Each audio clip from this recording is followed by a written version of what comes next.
संज्ञान हम लोगों ने भी कल शाम को सोशल मीडिया और व्हाट्सएप वगैरह पर लिया। पहले आपको वो वीडियो दिखा देते हैं, प्ले करो भैया वीडियो।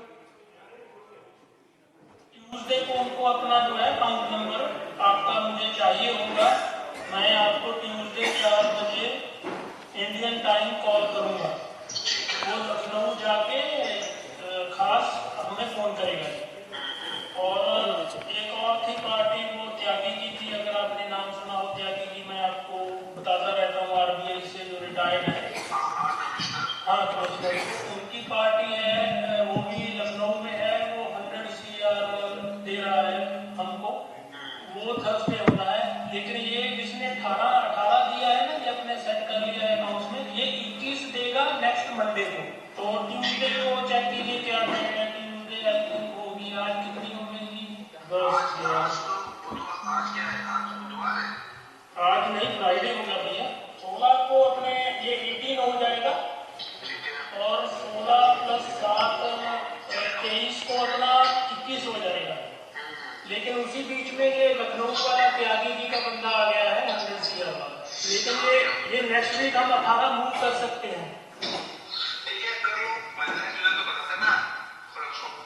वो डन है। ट्यूसडे आप अकाउंट नंबर रेडी रखो बस। ठीक है जी, ठीक है। नहीं, मैं अभी आपको एक तो करूँगा, कल को जब आप पहुँच जाओगे वो आएगा आपको हर डिटेल मिलने।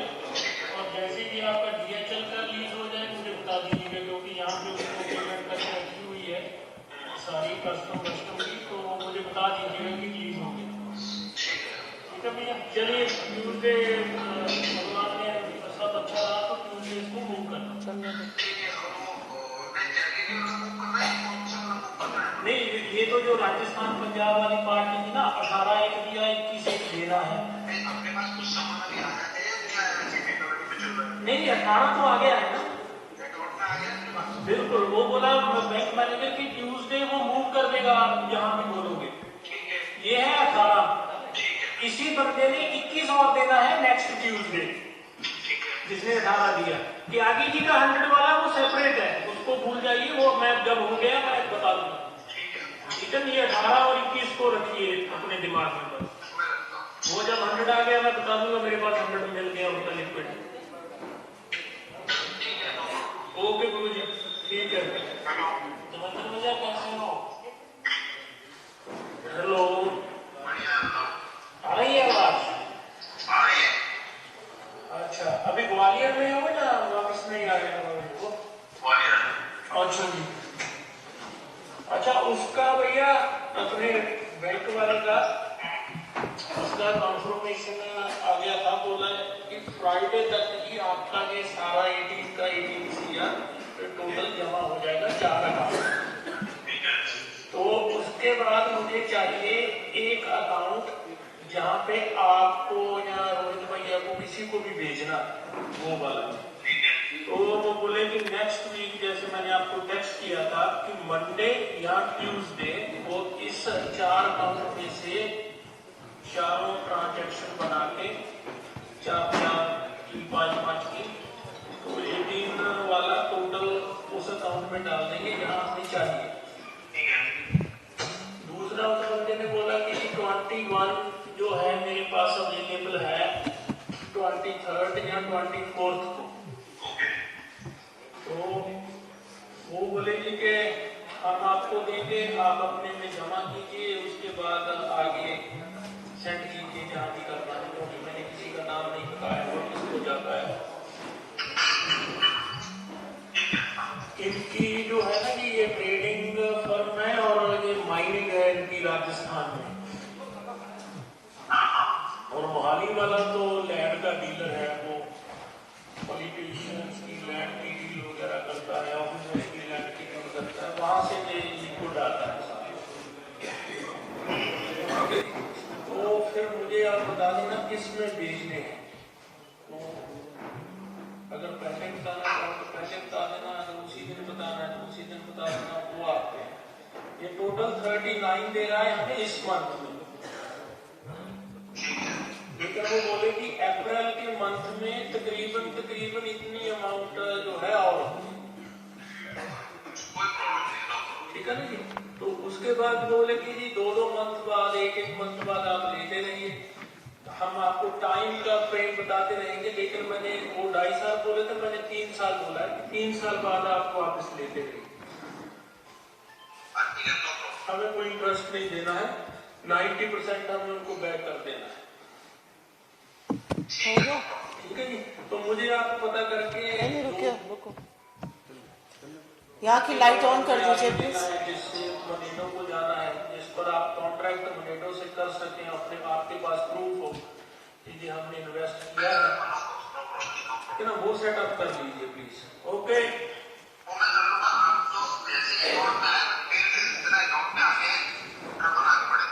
ठीक है भैया।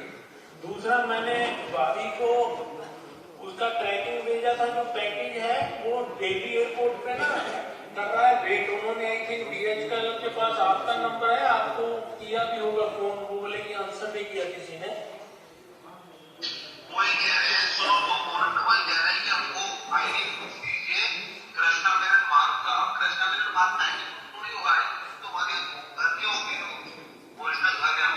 हाँ, फिर क्या बोले?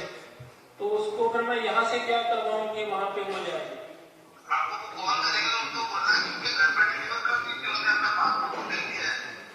हाँ जी, हाँ जी। नहीं, आपके किसी बंदे का आधार कार्ड पे नहीं है वो आपके पे?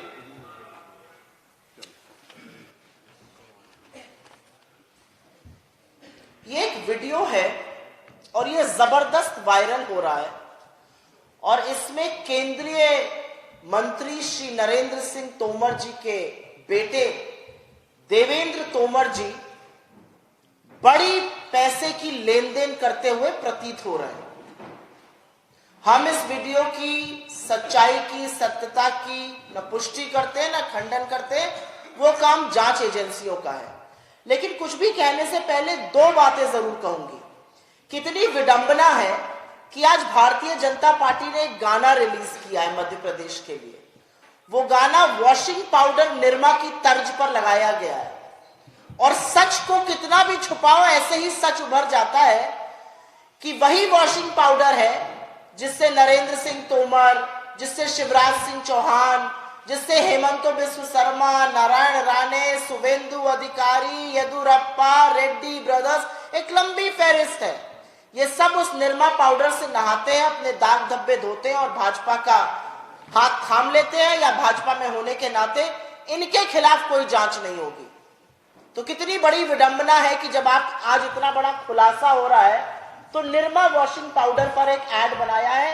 50% कमीशन की शिवराज सिंह जी की सरकार की सच्चाई स्वतः निकल आई है। खैर, वापस इस वीडियो पर जाते हैं। इस वीडियो में ऐसा प्रतीत हो रहा है कि नरेंद्र सिंह तोमर के लड़के देवेंद्र तोमर बड़े पैसों की, सैकड़ों करोड़ों रुपए की, कहीं पर 100 करोड़ सुनाई दे रहा है, कहीं पर सुनाई दे रहा है 18 करोड़ आ गए हैं, 21 और आने हैं, इसकी लेन देन की चर्चा चल रही है। और ये कोई एक बिचौलिए हैं जिनके जरिए माइनिंग के कारोबारियों का, अगर आपने सुना हो तो बार बार खनन का नाम आ रहा है, माइनिंग के कारोबारियों से करोड़ों रुपए लेने के लिए मल्टीपल बैंक अकाउंट कहां कहां खोले जाए, कहां कहां हो, उसकी चर्चा लगातार सुनाई दे रही है।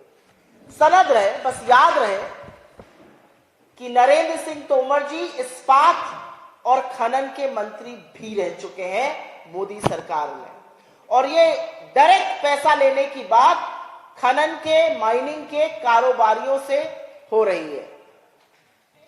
इस वीडियो में रिटायर्ड RBI के कोई अधिकारी है, त्यागी जी, उनसे भी 100 करोड़ लेने की बात हो रही है। कोई हरप्रीत गिल और DHL नाम की फर्म के संचालक से भी पैसा लेने की बात हो रही है। और जैसा कि आपने सुना, देवेंद्र भैया को बार बार भैया और गुरुजी कहकर बिचौलिया संबोधित कर रहा है। रोहित भैया के किसी शख्स को पैसा देने की बात हो रही है, और राजस्थान पंजाब के कोई ट्रेडिंग फर्म है, कोई खनन के फर्म है, उनकी बातें चल रही है। इस वीडियो में एक पार्सल की भी बात हुई और बड़ा इंटरेस्टिंग है ये।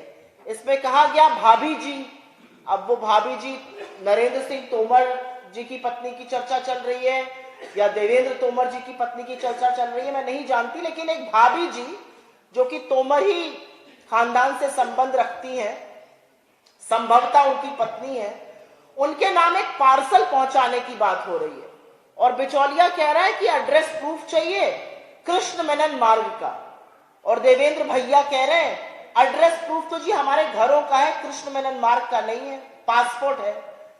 याद रहे 3 कृष्ण मेनन मार्ग पर नई दिल्ली में, लुटियंस दिल्ली में नरेंद्र सिंह तोमर जी की कोठी है, और यह कोठी ठीक 2 कृष्ण मेनन मार्ग श्री अमित शाह जी के घर के जस्ट सामने है। ठीक सामने वाली कोठी नरेंद्र सिंह तोमर जी की है, 3 कृष्ण मेनन मार्ग की, जिसका एड्रेस प्रूफ संभवतः उनके परिवार के पास नहीं है, और इसलिए वो कह रहे हैं एड्रेस तो हमारे घर मतलब ग्वालियर का होगा। अब सवाल ये उठता है कि ये 100 करोड़, ये 39 करोड़, 18 करोड़, 21 करोड़, ये क्या पैसा है? ये किसका पैसा है?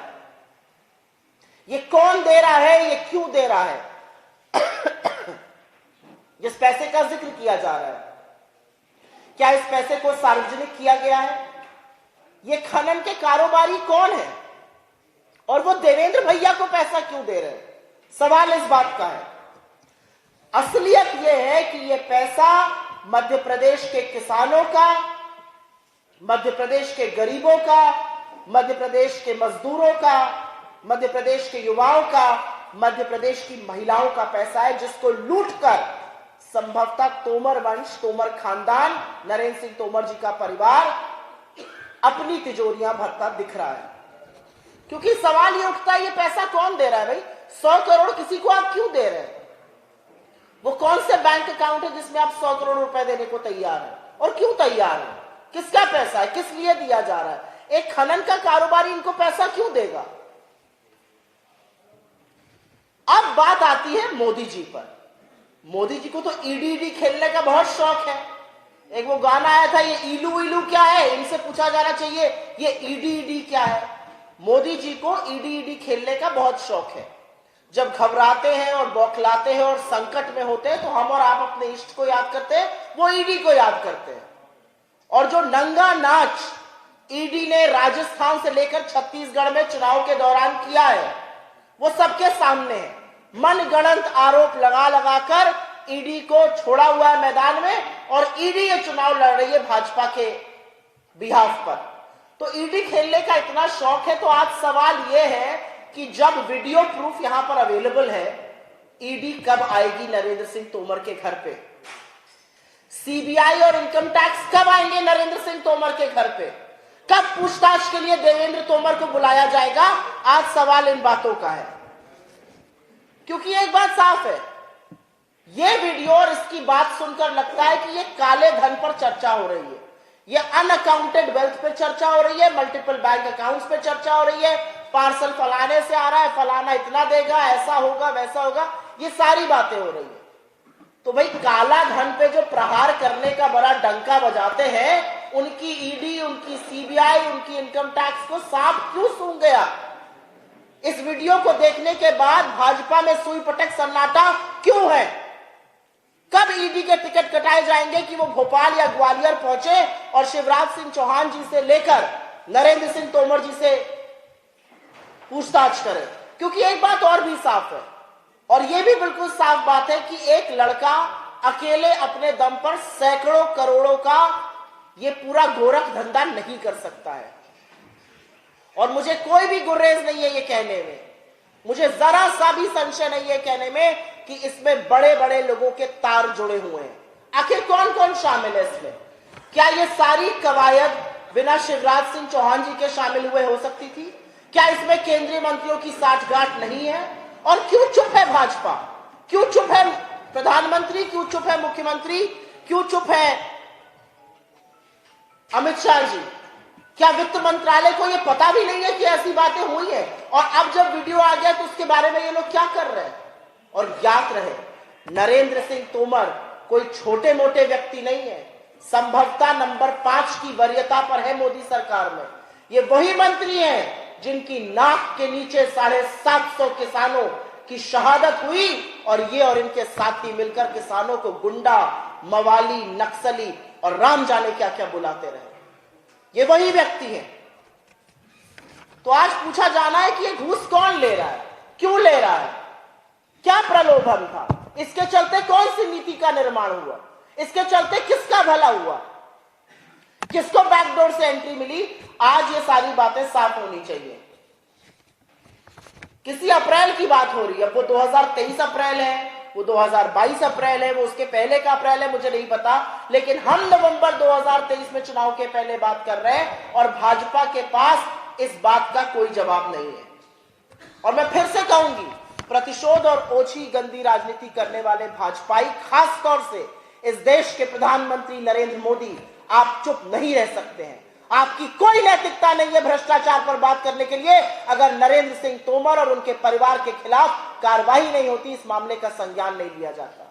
चुनाव चल रहा है, चुनाव आयोग को इस मामले का स्वतः संज्ञान लेना चाहिए, इसकी स्थापित करिए सत्ता और त्वरित कार्रवाई कीजिए। हमारी कुछ मांगे हैं और वो आप पत्रकार बंधुओं के माध्यम से हम इसको पटल पर रख रहे हैं। जैसा कि मैंने कहा, चुनाव आयोग इस मामले की त्वरित संज्ञान ले, कार्रवाई करे और सत्यता स्थापित करे। इस प्रकरण में न्याय तभी होगा जब सुप्रीम कोर्ट के रिटायर्ड जज के अंतर्गत जुडिशियल इंक्वायरी होगी इस मैटर में। नरेंद्र सिंह तोमर, जैसा कि मैंने कहा, केंद्र सरकार में एक पावरफुल, शक्तिशाली, सशक्त मंत्री हैं।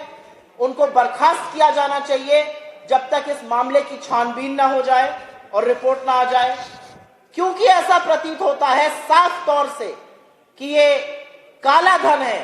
तो मनी लॉन्ड्रिंग का केस रजिस्टर हो और ईडी इस मामले की शुरुआत करे।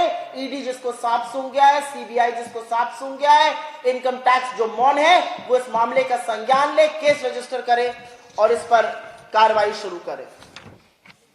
भारतीय जनता पार्टी, यहां के मुख्यमंत्री, प्रधानमंत्री और गृह मंत्री इस मामले पर अपनी चुप्पी तोड़े, क्योंकि आपकी चुप्पी संरक्षण है भ्रष्टाचार के लिए। और अंत में मैं सिर्फ इतना कहूंगी, नरेंद्र सिंह तोमर जी एक बहुत शक्तिशाली व्यक्ति, दिल्ली में ही नहीं, उससे भी ज्यादा शक्तिशाली मध्य प्रदेश में है।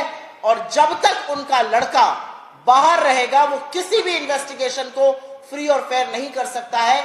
संज्ञान लेकर उनकी गिरफ्तारी हो और इस मामले की जांच हो। आपके सवालों का मैं स्वागत करती हूं।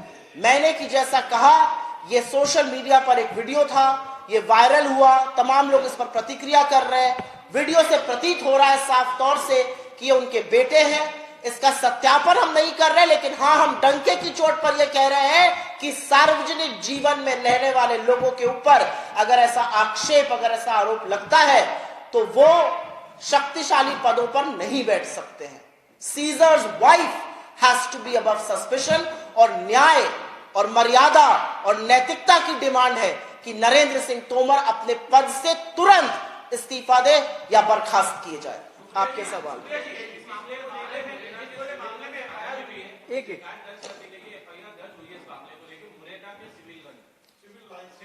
इस मामले पर हमने इलेक्शन कमीशन के सामने अपनी शिकायत दर्ज की है, उसकी प्रति मैं आपको दे देती हूं। इलेक्शन कमीशन को हमने अपनी शिकायत भी दर्ज करी है, उनके संज्ञान में भी इस मामले को लाए हैं। आप कितनी भी एफआईआर दर्ज कर लीजिए, आप सवाल का जवाब दीजिए ना। आज तो सवाल आपसे पूछे जा रहे हैं। और फ्री एंड फेयर इंक्वायरी तभी संभव है जब आप एक सशक्त पद पर, एक बहुत इन्फ्लुएंशियल पद पर नहीं बैठे हैं। आप कहीं कहीं से लोगों को खड़ा कर देते हैं, उनके कनपटी पर गोली लगाते हैं और कहते हैं वो दूसरों के खिलाफ बयान दे। आपके सामने तो वीडियो है, क्या एफआईआर है, मैं ये जानना चाहती हूं। और क्या सार्वजनिक जीवन में रहने वाले लोग एक एफआईआर के पीछे छुपेंगे?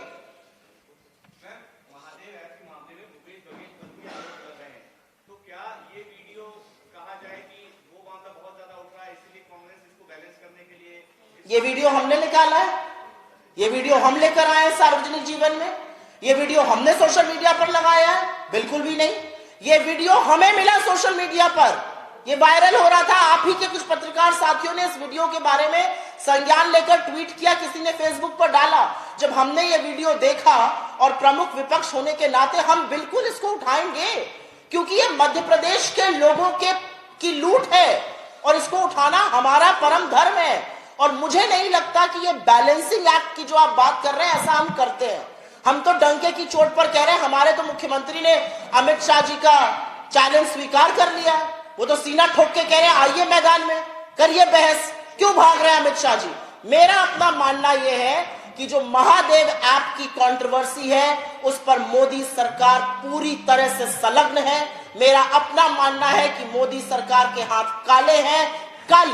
कल जाकर आपने महादेव ऐप बैन करी, जबकि मार्च से छत्तीसगढ़ की पुलिस कह रही है इस ऐप को बैन करिए और दुबई से लोगों को गिरफ्तार करिए। क्या आपकी मजबूरी है ऐप ना बैन करने की? और आप इधर उधर से कभी अपने कार्यकर्ता को, कभी अपने ड्राइवर को खड़ा कर दीजिए, वो किसी के खिलाफ भी कोई बोलेगा, अरे मुझे ईडी दे दीजिए 2 दिन के लिए, सारे नेता इनके जेल में नजर आएंगे।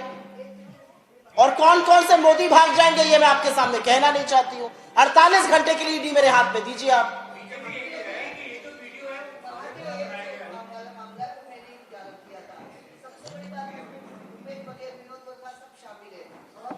आपके पास साक्ष्य है जो आप ये कह रही हैं? तो आप साक्ष्य कोर्ट में दीजिएगा, आप साक्ष्य कोर्ट में दीजिएगा। मेरा अपना मानना है छत्तीसगढ़ पुलिस ने मार्च में एफआईआर दर्ज करी और विडंबना यह है कि वो एफआईआर के बेसिस पर ही ईडी की इंक्वायरी कराई जा रही है। 70 जगह छापे पड़े, 450 लोगों की गिरफ्तारी हुई, 191 लैपटॉप, 860 मोबाइल फोन जब्त किए गए, बैंक अकाउंट फ्रीज किए गए जिसमें 16 करोड़ रुपए थे, 41 लाख कैश में जब्त किए गए। ये सब सरकार कर रही है। सरकार लगातार छत्तीसगढ़ की केंद्र से कह रही है जो इसके संयोजक हैं वो दुबई में बैठे हैं, उनको लेकर आइए, आपको बैन करिए। आप जीएसटी लगाकर लूट रहे हैं और आपको बैन नहीं कर रहे हैं। कौन सी नैतिकता है मोदी सरकार की इस पर बात करने की? कल जाकर जब प्रेशर बना तो आप ऐप को बैन कर रहे हैं, क्यों नहीं पहले आपको बैन किया? आपने क्यों आपको मार्च से अभी तक चलने दिया? असलियत यह है कि मोदी जी ने 10 साल से भ्रष्टाचार के खिलाफ सिर्फ एक झुंझुना बजाया है। अगर झुंझुना नहीं है तो नरेंद्र सिंह तोमर और उनके लड़के के खिलाफ कार्रवाई करके दिखाइए, अन्यथा भ्रष्टाचार का भाव मत बोलिएगा आज से। बीजेपी कुछ भी कह सकती है। बीजेपी ये भी कह सकती है कि 1947 में नहीं 2014 में आजादी मिली थी, आप मान जाइएगा।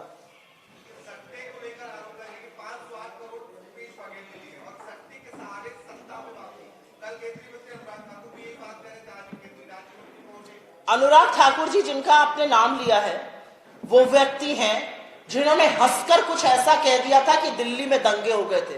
तो उनकी दलील देकर मैंने अमूमन पत्रकारों से कहा मुझसे सवाल ना पूछा करें, क्योंकि अगला सवाल मेरा ये होता है कि जो मंच से देश के डैश को गोली मारो डैश को करते हैं वो तो अपने पद पर ही नहीं बने रहने चाहिए, उनको इन बातों का क्या इल्म है? आपकी जो बात आप कह रहे हैं, किसी भी व्यक्ति को मैं इनको खड़ा कर दूं अपने बगल में और इनके कान पे लगाऊं एक बंदूक और लगाऊं इनके ऊपर 10 रेड, ये वो तोते की तरह बोलेंगे जो मैं चाहती हूं वो बोले, और यही काम मोदी सरकार कर रही है। असलियत यह है कि छत्तीसगढ़ जाकर या मध्य प्रदेश जाकर या राजस्थान जाकर या कहीं और जाकर मोदी जी वो गारंटी दे रहे हैं जो एक्सपायर कर चुकी है। अरे प्रभु, छत्तीसगढ़ में आप बात कर रहे हैं 3100 के धान की, काहे मध्य प्रदेश में नहीं दे खरीद लिए 3100 पे ध्यान? छत्तीसगढ़ में 500 के सिलेंडर की बात कर रहे हैं, काहे मध्य प्रदेश में बगल में 500 में सिलेंडर नहीं बेच रहे? असलियत यह है कि जब जब हार और जब जब बौखलाती है भाजपा, तो जैसा कि मैंने कहा, हमें आपको अपने इष्ट याद आते हैं, ऊपर वाला याद आता है, हम दुआ करते हैं, प्रार्थना करते हैं, उनके डूबते को ईडी का सहारा होता है। लेकिन ईडी पहुंचनी चाहिए नरेंद्र सिंह तोमर के यहां, और ये मैं बार बार कहूंगी, क्योंकि इस वीडियो को देखने के बाद मैं कह रही हूं अगर संशय ही है तो संशय का समाधान क्या है? इस संशय का समाधान जांच है। और अगर जांच एजेंसियां भाजपाइयों के खिलाफ नहीं जाएंगी, भाजपाइयों के घर नहीं पहुंचेंगी, केंद्रीय मंत्री जो इस्पात और खनन के मंत्री रह गए और यहां पर खनन कंपनियों से, खनन कारोबारियों से पैसा लेने की बात हो रही है, कृष्ण मेनन घर की बात हो रही है, 3 नंबर में वो रहते हैं, अमित शाह के जस्ट सामने वाले पड़ोसी हैं, तो फिर क्या वरीयता है इन एजेंसीज की? ये एजेंसीज को अपना घटक दल आपने बना लिया है, लेकिन इनकी विश्वसनीयता पर आप ही ने चिन्ह लगवाया है।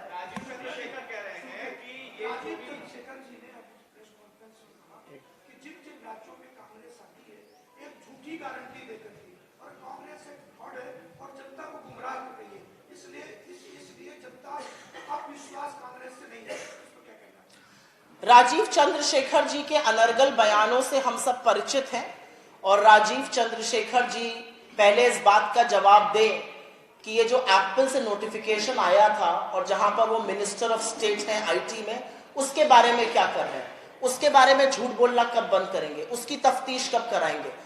आपने जो बात बोली कांग्रेस की गारंटी की, हिमाचल में चुनाव लड़ रहे थे और एक ही बात कह रहे थे, सरकार बनेगी और ओल्ड पेंशन स्कीम लागू करेंगे। पहली कैबिनेट मीटिंग में डिसीजन लिया और लागू करी। छत्तीसगढ़ में सबसे ज्यादा धान पर खरीद होती है, बेरोजगारी भत्ता मिलता है, गोबर खरीदा जाता है, जो अब भाजपा के लोग भी बात कर रहे हैं और अपने मैनिफेस्टो में डाल रहे हैं। राजस्थान में 25 लाख का जो हेल्थ योजना है वो विश्व में एक मिसाल है, और हमारी सरकार 2024 में दिल्ली में बनेगी और हर भारतीय को हम उसका फायदा पहुंचाएंगे। 500 रुपए में सिलेंडर राजस्थान में बिक रहा है। कर्नाटक में सरकार बनी, 5 बड़ी हमारी योजनाएं थी, गृह ज्योति, गृह लक्ष्मी, युवा निधि, सब की सब हमने पहली कैबिनेट मीटिंग में अप्रूव करी। और आपकी जानकारी के लिए बता दूं, आज 5 योजनाएं क्रियान्वित हैं, लागू हैं, हो चुकी हैं। आप जिन गारंटियों की बात कर रहे हैं वो कंफ्यूज हो गए मोदी जी की गारंटी के साथ। मोदी जी की गारंटी थी अच्छे दिन आएंगे, एक ले लीजिए माइक्रोस्कोप और ढूंढिए अच्छे दिनों को।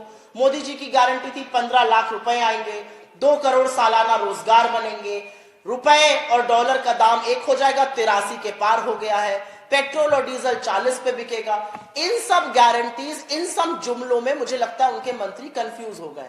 जिनकी गारंटी और वारंटी दोनों एक्सपायर कर चुकी है वो हम पर क्या आरोप लगाएंगे।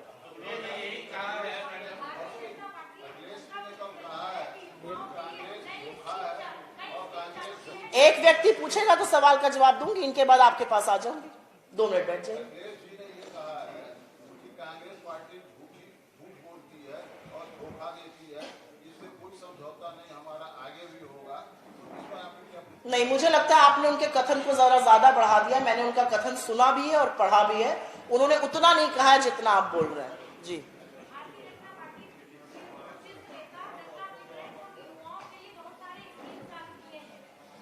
कहां पर?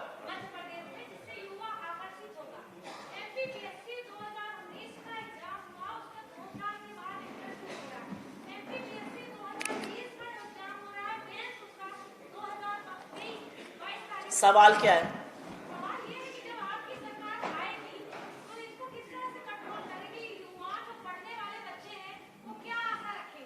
बहुत अच्छा सवाल है आपका। मैं खुश हूं कि किसी ने तो युवाओं पर, किसी ने तो जॉब्स पर, किसी ने तो परीक्षाओं पर सवाल पूछा। 18 साल का शासन है और 18 साल जब आप शासन में रहते हैं और आप चुनावों में जाते हैं तो आप अपना रिपोर्ट कार्ड दिखाते हैं और उस पर वोट मांगते हैं। छत्तीसगढ़ और राजस्थान में हम बड़ी बड़ी बातें नहीं बांट रहे हैं, हम अपने रिपोर्ट कार्ड पर डंके की चोट पर सीना ठोक के वोट मांग रहे हैं। 18 साल शासन चलाने के बाद आपको वोट मांगना पड़ रहा है। हम आएंगे तो ये होगा, ना आप आएंगे ना ये होगा। असलियत ये है कि अगर आप हमारा वचन पत्र भी पढ़िए, और इसके बारे में हमने अपने अन्य राज्यों में भी चर्चा करी है, हम बेरोजगार लोगों के लिए कुछ आर्थिक सहायता की बात कर रहे हैं और एक जॉब्स कैलेंडर की बात कर रहे हैं कि जॉब्स कैलेंडर परीक्षा के नोटिफिकेशन से नियुक्ति पत्र तक कुछ पड़ाव होते हैं, और अगर उनमें से कोई भी पड़ाव टूटता है, मान लीजिए पेपर लीक हो जाता है, तो कानूनी रूप से एक प्रावधान होना चाहिए कि कितनी जल्दी सेकंड सेट, कितनी जल्दी वो हो सके, जिससे एक निश्चित समय में परीक्षा से लेकर नियुक्ति हो। वो युवाओं के लिए बहुत बड़ा भरोसा है।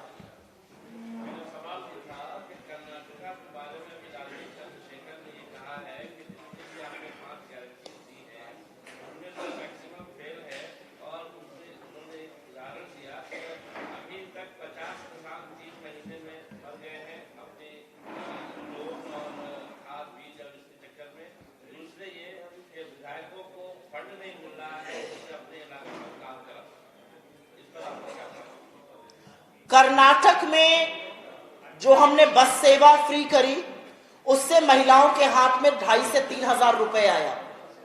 वो खैरात नहीं है, वो महंगाई से रिलीफ है, वो महंगाई से राहत है जो 10 सरकारों में एक में भाजपा ने नहीं करी।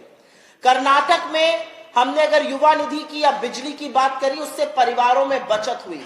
कर्नाटक में हमने बोला हम गरीबों को 5 किलो प्रति व्यक्ति अनाज देंगे, चावल देंगे। मोदी सरकार ने छल रचा और हमसे कहा हमारे पास चावल नहीं है, जबकि छत्तीसगढ़ में उन्होंने कहा था हम 86 मेट्रिक टन धान खरीदेंगे, चावल खरीदेंगे, और खरीदा सिर्फ 61 मेट्रिक टन।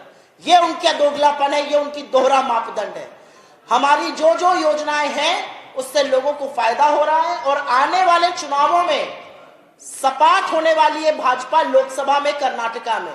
तो ये जो सारे लोग बोल रहे हैं ये लोकसभा का चुनाव लड़ने जब कर्नाटका में जाएंगे तो इनको जनता अपने आप सबक सिखाएगी, क्योंकि जनता के लिए काम करना हमारा परम दायित्व है। हम फिर से कहेंगे, नरेंद्र सिंह तोमर, देवेंद्र तोमर, उनके लड़के की ये बातचीत वीडियो पर है, इसका संज्ञान लेकर एजेंसीज को, इसका संज्ञान लेके ईडी को, सीबीआई को, इनकम टैक्स को कार्रवाई करनी चाहिए, करनी पड़ेगी।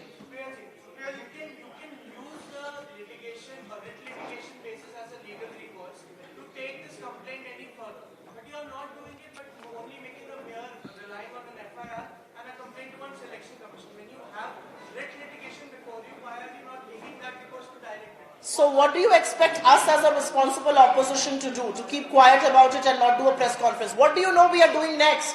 Are you pre-guessing what I'm going to do next? Are you preempting me?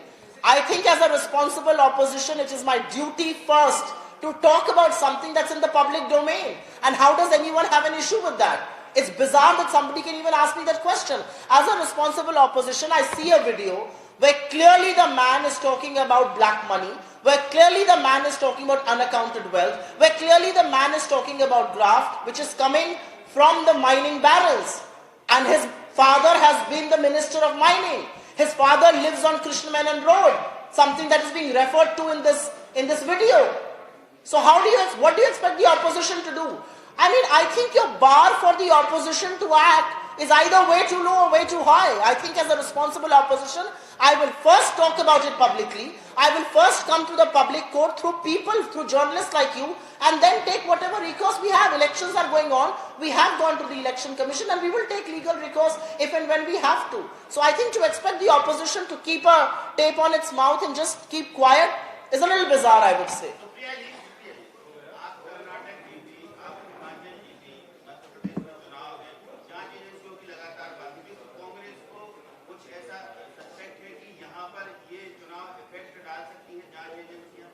क्या किस कहां पर? मैं सवाल समझ गई, कहां पर इफेक्ट डाल सकती है? नहीं, मुझे नहीं लगता। मुझे लगता है कि जहां जहां भाजपा खतरे में होती है वहां पे उभरना चाहती है तो जांच एजेंसी भेजती है। यहां पर भाजपा को मैदान लग रहा है कि बिल्कुल उनका खत्म है, इसलिए यहां जांच एजेंसी नहीं आएगी। मुझे ऐसा लगता है छत्तीसगढ़ और राजस्थान में उनको हो सकता है लग रहा हो, वहां पर भी नहीं आने के। मेरा अपना मानना है कि मोदी जी ने जांच एजेंसियों को अपना सबसे प्रबल घटक दल बना दिया है, इसीलिए जांच एजेंसियों की विश्वसनीयता आज खत्म है। और अगर जांच एजेंसियों के लोग ये बातें सुन रहे हैं और जरूर सुन रहे होंगे, तो आपकी भी प्रामाणिकता, आपकी भी विश्वसनीयता, आपकी भी क्रेडिबिलिटी इस बात पर निर्भर करती है कि आप इतने बड़े मामले में संज्ञान लेकर क्या करते हैं। धन्यवाद।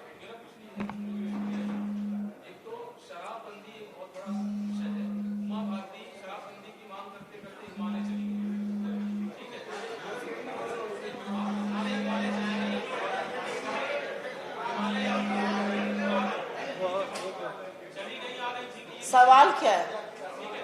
मेरा सवाल ये है कि कांग्रेस पार्टी का शराबबंदी को लेकर क्या स्टैंड है?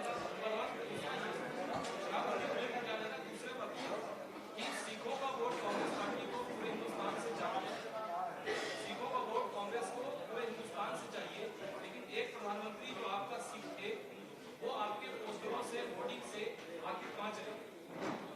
आपका सवाल जो है वो मुझे थोड़ा सा बेतुका लगा। अगर आप बुरा ना माने तो मैं ये कहना चाहूंगी, मुझे लगता है हमें सिर्फ सिखों का वोट नहीं चाहिए, हमें हर उस हिंदुस्तानी का वोट चाहिए। और हर हिंदुस्तानी हमें वोट देगा जो इस देश में, इस देश की अखंडता में, इस देश की एकता में, इस देश के भविष्य में यकीन रखता है। और तभी हम चुनाव जीत रहे हैं और आगे भी जीतते हुए दिखाई देंगे, चाहे मध्य प्रदेश हो, छत्तीसगढ़ हो, राजस्थान हो, तेलंगाना हो या मिजोरम हो। तो ये बात कहना कि हमें एक वर्ग का वोट चाहिए बिल्कुल गलत है। आज युवा बीजेपी से नाराज है, आज किसान बीजेपी से नाराज है, महिलाओं को छला है, तो हर वर्ग हमारे साथ खड़ा है। हमें किसी एक का नहीं, सबका आशीर्वाद चाहिए और जनता अपने वोट के माध्यम से वो आशीर्वाद जरूर देगी। कांग्रेस पार्टी ने अपना घोषणा पत्र जारी कर दिया है, बीजेपी ने अपना घोषणा पत्र जारी नहीं किया है। आप बताइए क्या आपके घोषणा पत्र का बीजेपी के घोषणा पत्र का दबाव है? क्या चिंतन मनन करके घोषणा पत्र जारी करेगी? आपकी क्या विचार है? मेरा अपना मानना है शांति शांति शांति, प्लीज शांति। मेरा अपना मानना है कि हमने घोषणा पत्र नहीं, हमने वचन पत्र जारी किया है और हम वो पूरा करके दिखाएंगे जो वादे हमने किए हैं। बीजेपी कुछ भी कह ले, जुमला ही होगा, तो जारी करे या ना करे। आज निर्मा वॉशिंग पाउडर पर एक ऐड जारी किया, वो जरूर देखिएगा। धन्यवाद आप सबका बहुत बहुत।